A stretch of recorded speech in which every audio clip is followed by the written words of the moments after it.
this is important news to get out. I'm a little shook up. I just got back from LAX where I went to pick up my niece. She just returned from Laos. She is a 23-year-old green card holder studying nursing, and her mom passed away suddenly in Laos, so she really wanted to go back to the funeral. She went back and was coming back today through LAX, and Customs stopped her and took her green card, cut the corner off of it, put her in a room with like 3 other people, and told one of the people in that room that if you have been a green card holder for less than 2 years and you leave the United States, they won't let you back in and they take away your green card. So of course there was no notice of that ahead of time, and it's really important that we get the word out so other people don't fall into this trap. I have a new travel warning for green card holders. If you have a 10-year green card or a 2-year green card, listen up. The travel warning is coming directly from the American Immigration Lawyers Association, and they say that they have become aware of the fact that Customs has changed its practice as it relates to how it treats green card holders. They are now being detained by either Customs or ICE when they're trying to come back into the United States.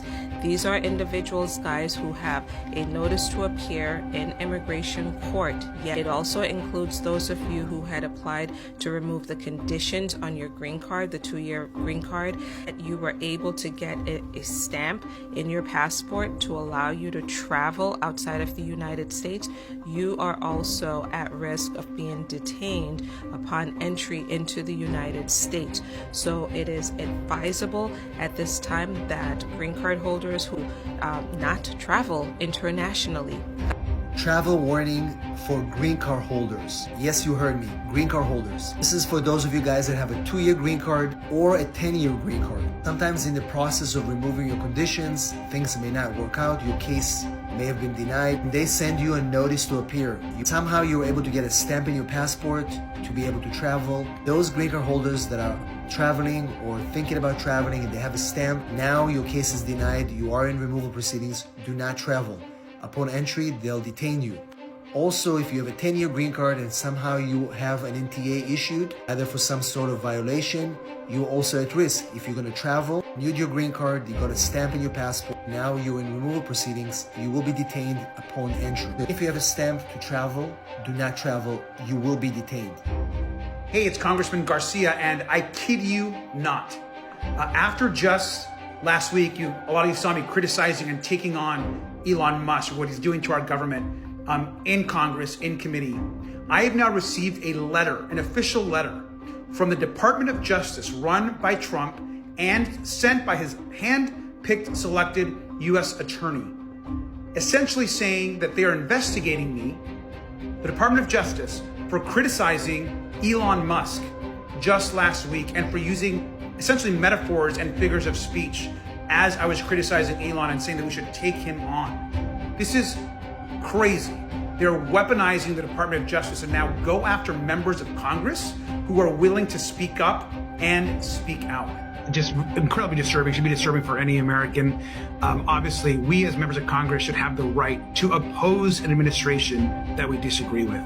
And the fact that the Trump department's DOJ now wants to silence members of Congress because we actually are willing to take on Elon Musk is quite dangerous. And I think that's something that we're really, really concerned about, that the Department of Justice now has essentially said that we cannot use metaphors, that we cannot use figures of speech, that we cannot talk about actually fighting the policies of the Trump administration. And if we do so, we're going to face prosecutions. I have mentioned repeatedly over the last few weeks that Donald Trump's administration is not just going to be going after the people here illegally committing crimes. No, his mass deportation plan is going to include people that are in this country illegally, people that are in this country legally. So they've made that clear too, you know, the people that have been given asylum, nope, sorry, time's up, you're out of here. And of course, they're not stopping there, because they're also, according to them, going after naturalized citizens. People born in a different country, immigrated legally into the United States, went through the process, became an actual citizen. They have all the rights that you and I have. And the Trump administration, the incoming administration, tells us we're going to denaturalize these people, strip them of their citizenship, and ship them back now to countries where, of course, they no longer have citizenship. But that is what they're going to do. And a lot of people have said to me, Farron, they can't do that. These people are protected. You're wrong. No, I'm not.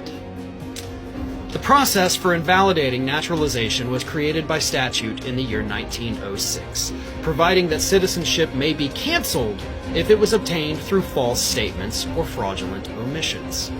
So, if you got anything incorrect on your naturalization paperwork, or during any interviews that you gave to become a citizen, they can immediately strip you of your citizenship. And you may be saying, but Farron, hey, okay, so we don't have anything to worry about, right? Because they have a process they have to go through. Well, not exactly. Because there is a program that Donald Trump actually implemented during his first administration that his advisor Stephen Miller also already said they're going to bring back. It was called Operation Second Look. Operation Second Look is exactly what it sounds like.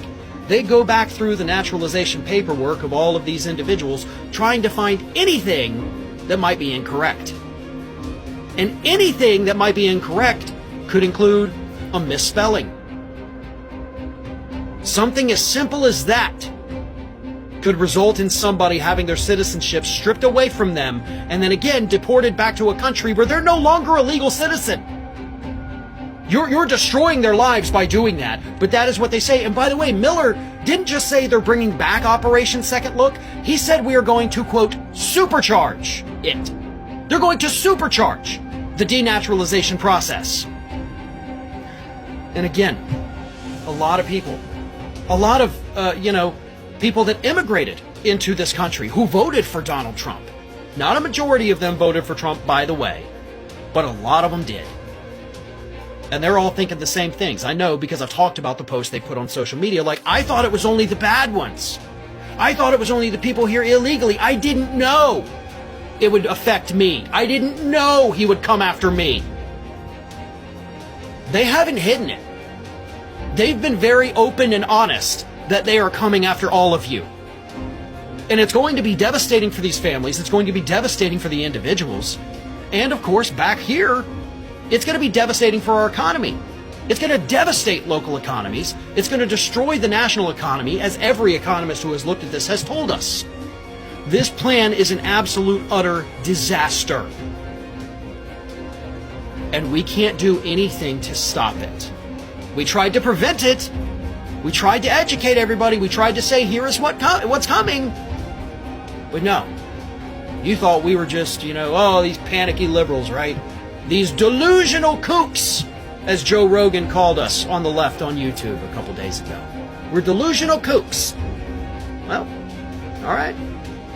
We warned you. But y'all wanted to be a-holes about it. Still want to be a-holes about it. And at this point, when the economy tanks, don't come crying to us anymore. As of right now, this moment, I'm out of sympathy. You get what you deserve. Now you're finding out, you dumb fucking idiots. Now you're just figuring this shit out. You're so fucking stupid and you deserve it. You fucking deserve it because you're so dumb. If you don't want to vote for Jill, vote for Donald Trump. But do not give a vote to Kamala Harris. Kamala Harris is looking real good now, huh? I said Kamala Harris is looking real good now, huh?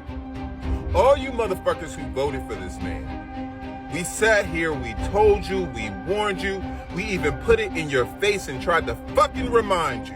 Y'all wanted to play the fuck around game so goddamn badly. Well, you are fixing to find out very bigly.